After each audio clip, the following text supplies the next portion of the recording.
یہ اگست سن 2009 کا واقعہ ہے جب امریکی ریاست نیو جرسی کے نیو آرک ایئرپورٹ پر Bollywood star Shah Rukh Khan کو حراست میں لے کر ان سے 2 گھنٹے تک تفتیش کی گئی۔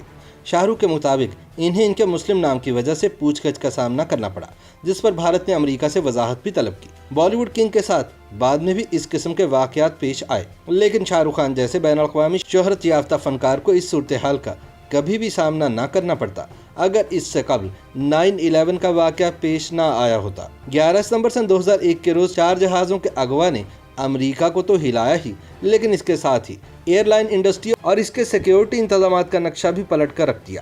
9/11 سے جہاں دوسرے شعبے متاثر ہوئے، وہیں اس کے سب سے زیادہ اثرات فضائی انڈسٹری پر پڑے۔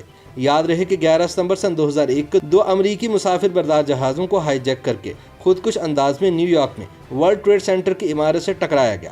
تیسرے جہاز نے امریکی محکمہ دفاع پینٹاگون کے دفتر کو نشانہ بنایا، جبکہ وائٹ ہاؤس کا رخ کرنے والے چوتھے جہاز کو امریکی لڑاکا طیاروں نے پینسلوینیا کے قریب مار گرایا۔ دہشت گردی کے ان واقعات میں تقریباً 3700 سے زائد افراد لقمۂ عدل بنے، جس کا الزام امریکہ نے القاعدہ پر عائد کرتے ہوئے اسامہ بن لادن کو ان کا ماسٹر مائنڈ قرار دیا اور پھر افغانستان پر حملہ کر کے قبضہ کر لیا۔ BBC کی ایک رپورٹ کے مطابق اس سے قبل بھی ہوائی جہازوں کو ہائی جیک کرنے کے واقعات پیش آئے تھے، لیکن زیادہ تر واقعات میں جہاز کے عملے اور مسافروں کو یرغمال بنا کر مطالبات منوائے گئے۔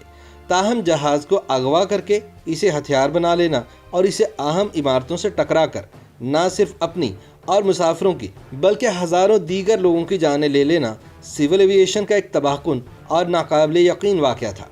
چنانچہ فضائی سفر کو محفوظ تر اور رسک فری بنانے کے لیے ایویشن انڈسٹری میں ایسے اقدامات کیے گئے کہ اب تو جہاز کا سفر رحمت کی بجائے زحمت لگنے لگتا ہے۔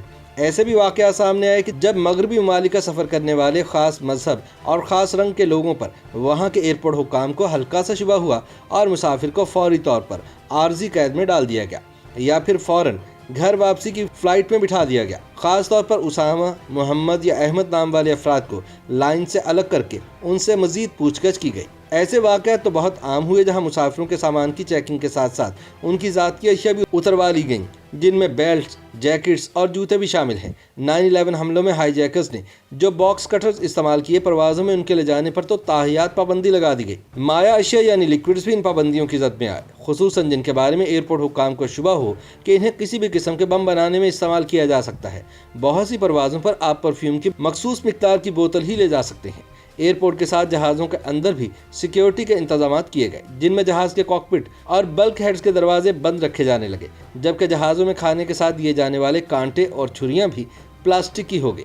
ان سب اقدامات سے فضائی سفر مسافروں کے لیے کم پرکشش ہو گیا اور اس کا ایئر لائنز پر شدید اثر پڑا، جنہیں بحالی میں کئی سال لگے۔ ایسا نہیں ہے کہ 9/11 سے پہلے ایئرپورٹ پر مسافروں کی چیکنگ نہیں ہوتی تھی، لیکن ان حملوں کے بعد اسے مزید سخت کر دیا گیا اور امریکہ میں TSA یعنی ٹرانسپورٹیشن سیکیورٹی ایڈمنسٹریشن کا قیام عمل میں آیا، جس کا مقصد مسافروں کی اسکریننگ کرنا تھا۔ لیکن ایک اور چیز بھی متاثر ہوئی، مسافروں کی پرائیویسی۔ بہت سے لوگوں نے ایئرپورٹ پر پروفائل چیکنگ سے بچنے کے لیے پری چیک یا ٹرسٹڈ ٹریولر پروگرام کا حصہ بننے کو ترجیح دی، جس کے لیے انہیں ایک مخصوص فیس ادا کر کے اپنی بنیادی معلومات حکام کو دینا پڑی، جن میں یہ بھی شامل تھا کہ وہ اپنی رقم کیسے اور کہاں خرچ کرتے ہیں۔ ان سارے اقدامات سے ایئر لائن سیکیورٹی کا معیار بہتر ہوا یا نہیں، یہ سب تو ایک طرف، لیکن ایک بات تو طے ہے کہ بہت سے لوگوں کے لیے فضائی سفر میں اب وہ کشش باقی نہیں رہی جو پہلے کبھی ہوا کرتی تھی۔ YouTube پر گوگلی نیوز دیکھنے کے لیے youtube.com کی سرچ بار میں گوگلی نیوز TV ٹائپ کریں۔ گوگلی نیوز کے پیج پر سرخ رنگ کے سبسکرپشن والے بٹن پر کلک کرنا نہ بھولیے۔ YouTube پیج پر اپلوڈ ہونے والی ویڈیوز سے باخبر رہنے کے لیے بیل آئیکن پر کلک کیجیے۔ آپ کو ہر نئی ویڈیو کے بارے میں نوٹیفیکیشن موصول ہو جائے گا۔